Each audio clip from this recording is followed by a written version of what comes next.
The film opens with a narration on ancient feudal Japan, inhabited by witches and samurai. The land was ruled by a shogun, and the samurai who failed their masters would suffer the shame of becoming Ronin. A boy named Kai is running through the woods. He is found by a group of samurai. They notice claw marks on the back of the boy's head. Their master, Lord Asano, brings Kai with them to their province Ako.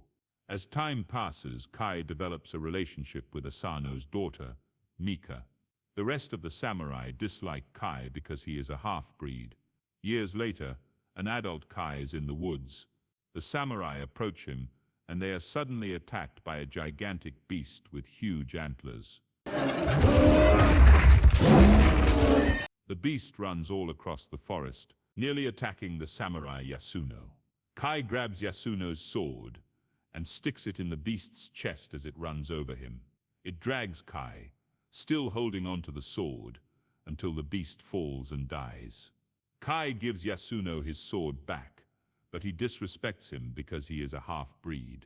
Yasuno cuts off a piece of the beast's antler. From a distance, Kai spots a white fox with a gold eye and a blue eye. The samurai return from their trip. Mika runs to ask if anyone has been injured. Her father knows who she is looking for. Mika finds Kai elsewhere, finding a wound on his back. She tends to it by wiping it with a rag. Kai knows that they cannot be together because he is not of royal blood and merely a half-breed. Lord Kira, the master of a rival province, visits Ako in preparation for the arrival of the shogun. With him is a witch named Mizuki. Kai notices her among the concubines and spots her eyes. He reports this to Oishi, his new master. Oishi dismisses this as Kai being enchanted by a beautiful woman. A fight is held with one of Kira's men, dubbed the Lovecraftian Samurai. Yasuno is set to fight him, but Kai and Oshi's son Chikara find Yasuno with milky eyes. He's been bewitched. Kai dons red armor and a mask to duel with Kira's samurai. Kai engages in the duel with him, but he is defeated and his mask flies off, exposing him to everybody. The shogun orders the samurai to kill Kai, but Asano intervenes, saying this is on him. Kai is beaten until he is unconscious. Mizuki senses a weakness in Asano at the moment. She extracts some sort of purple liquid from Kira's arm and breathes onto it, creating a spider.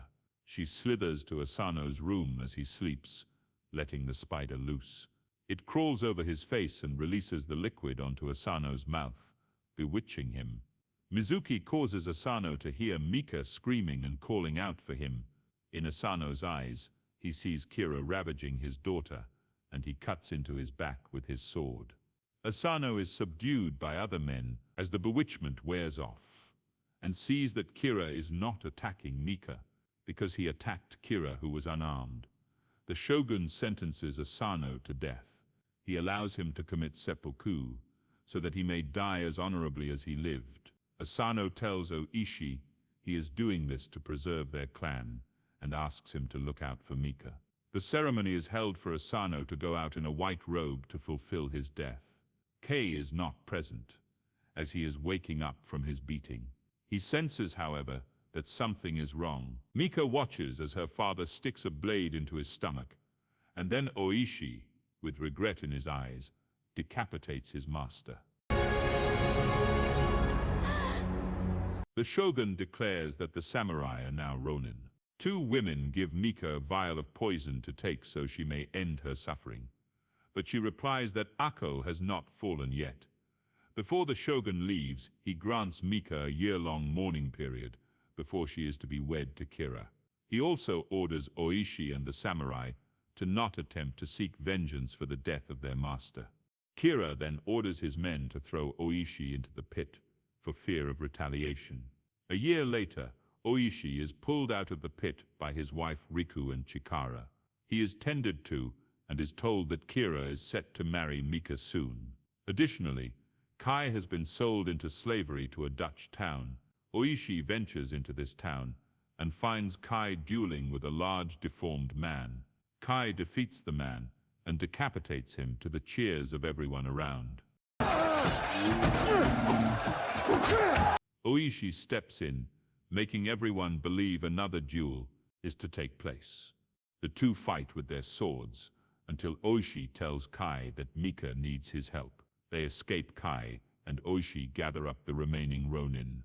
Together they vow to avenge their master and send Kira to hell. Oishi takes a map and says he will lead them to a village where they will be given swords. The Ronin travel to the village of Yutei, where the sword makers reside. Since they work for Kira, they refuse to give the Ronin any swords. Kai joins the Ronin as they fight the sword makers, and then leads them to a place where they may definitely find swords. Kai guides the Ronin to a temple belonging to the Tengu. This is the place he was running from as a child. He promises to Oishi that they will provide them with swords, but he must never once draw his weapon regardless of what he sees.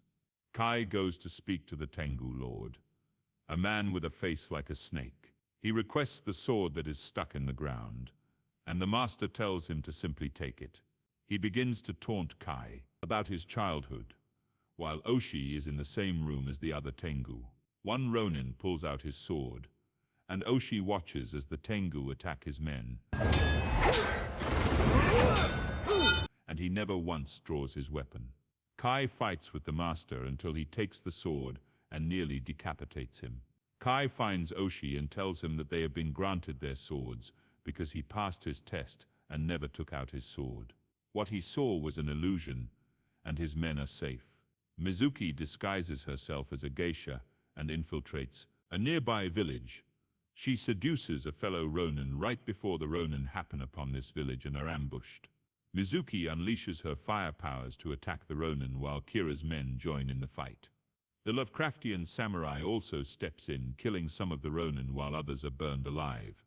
As soon as it appears that she has wiped out most of the Ronin, she takes Oishi's sword and leaves Kai and Oishi tend to the surviving Ronin.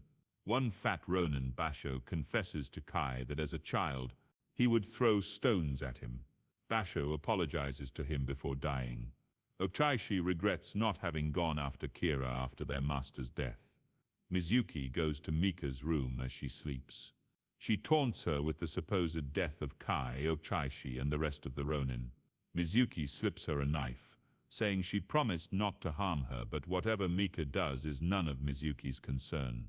Before the Ronin make their final stand, Yasuno apologizes to Kai for his disrespect and shows gratitude to him for saving him from the beast. They and the rest of the Ronin then sign their names on a scroll and mark it with their blood to commemorate what they will do in honor of their master. Oishi declares, "We are now 47.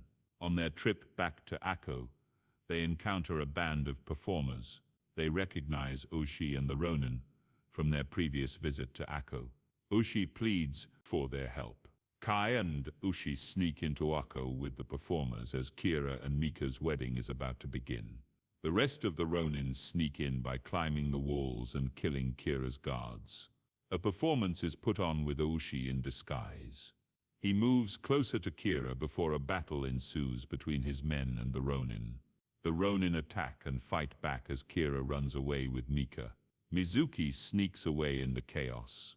The Lovecraftian samurai goes to attack until a Ronin throws a bomb. It explodes and destroys the large samurai. As Kira and Mika run, she pulls out the knife that Mizuki gave her, and she lunges at Kira. Several guards arrive on the scene, giving Mika an opportunity to run. Oishi finds Kira and begins to fight him. Meanwhile, Kai reunites with Mika and embraces her. They are cornered by Mizuki. Kai says he is not afraid of her, even though she says he should be. She then takes the form of a large serpent-like dragon, lunging toward Kai as he draws his sword to fight her. She nearly kills him numerous times until she thinks she's taken him down. Kai sees Mizuki ready to kill Mika, but he grabs his sword and rapidly moves in time to drive his sword into Mizuki's head. She reverts to her human form before she dies. Elsewhere, Oishi's fight with Kira culminates in a room. Oishi holds a knife to Kira's stomach and says, "Know now the depth of my master's courage." and then decapitates him. Oshi brings Kira's severed head before everybody, ending the battle. The Ronin travel to the grave of Lord Asano, now having avenged his death and allowing him to rest in peace. Oshi speaks to the shogun and acknowledges his crimes. He only asks that his men be respected for their actions. The shogun says that while their crimes are punishable by hanging, he respects the honor in their avenging Lord Asano.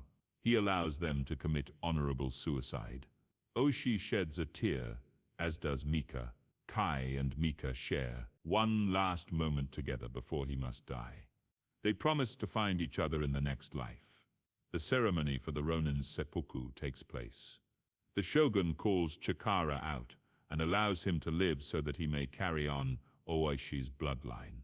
Kai and Mika look at each other one last time as he sticks the knife in his stomach. Later, Mika is on a bridge reading a message from Kai, reiterating his promise to her that he will search for her in whatever world she's in next. The narrator states that the legend of the 47 Ronin lived on for generations.